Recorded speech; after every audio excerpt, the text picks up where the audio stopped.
Hello বন্ধুরা, সবাইকে travel with Pulak চ্যানেলে স্বাগত। আজকে কেদারনাথ ধাম যাওয়ার ছোট্ট একটা অভিজ্ঞতা তোমাদের কাছে ভিডিওর মাধ্যমে শেয়ার করব।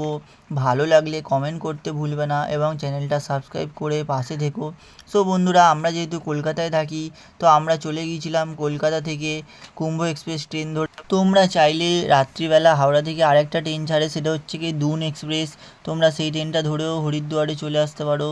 তো বন্ধুরা, আমরা 6জন বন্ধু মিলে চলে এসেছিলাম হরিদ্বারে কেদারনাথ ধাম যাওয়ার উদ্দেশ্যে।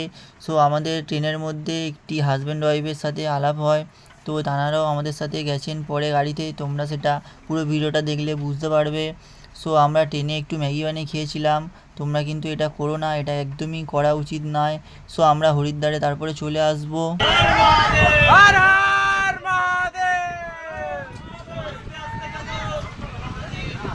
হাই করে দাও গাইস, হরিদ্বার চলে এসেছি আমরা।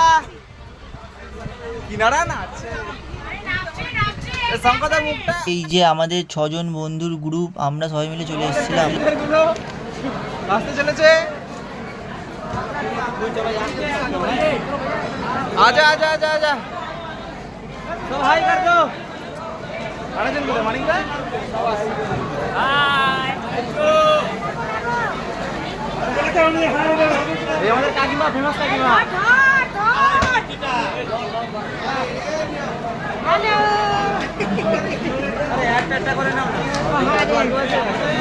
তো বন্ধুরা, যেহেতু গাড়ি বিকেলবেলায় নামিয়ে দেয়, একটু তোমরা রেস্ট করে হরিদ্বারের হারকি পৌরিতে যে সুন্দর গঙ্গা আরতি হয়, সেই গঙ্গা আরতি তোমরা দেখেই নিতে পারো এবং তারপরে বিশ্রামে যেতে পারো রাত্রিবেলা।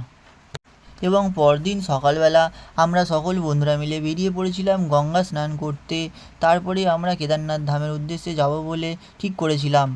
সো বন্ধুরা, তোমরা দেখতেই পাচ্ছ, আমাদের গাড়ির ড্রাইভার আঙ্কেল ছিলেন, উনি একটু প্রণাম করে নিলেন ভগবান শিবের উদ্দেশ্যে। তারপরে আমাদের যাত্রাটা শুরু হলো।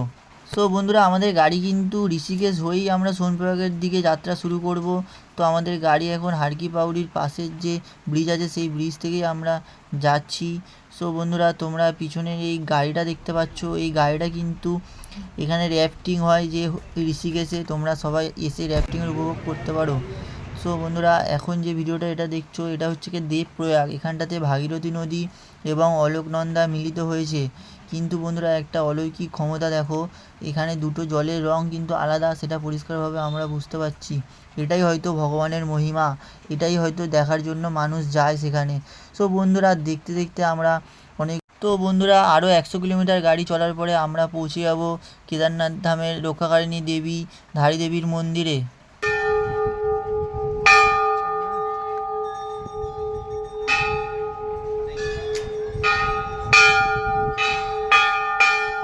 বন্ধুরা, আমরা যেদিন পৌঁছেছিলাম সোনপ্রয়াগে, সেদিন স্টে করে পরের দিন সকালে যাত্রা শুরু করেছিলাম। কৃষ্ণ কৃষ্ণ বল, রাধে রাধে বল, কৃষ্ণ কৃষ্ণ বল।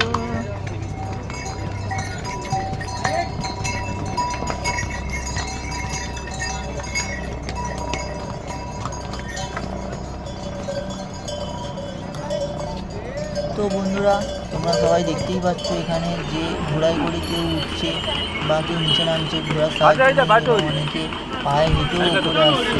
তো তোমরা চাইলে পায়ে হেঁটেও যেতে পারো এবং ঘোড়ায় করেও যেতে পারো। এইটা হচ্ছে কি গেট, যে এই গেটটা দেখলে একটু অনেকটাই শান্তি পাওয়া যায় যে না, আমরা অনেকটাই চলে এসেছি বাবার ধামের কাছাকাছি। তো বন্ধুরা, তোমরা চাইলে হেলিকপ্টারেরও সাহায্য নিতে পারো উপরে ওঠার জন্য। IRCTCর ওয়েবসাইটে হেলিকপ্টার বুক করা যায়। এরপর আমরা মন্দিরের কাছে পৌঁছে যাব। জয় শ্রী কেদার।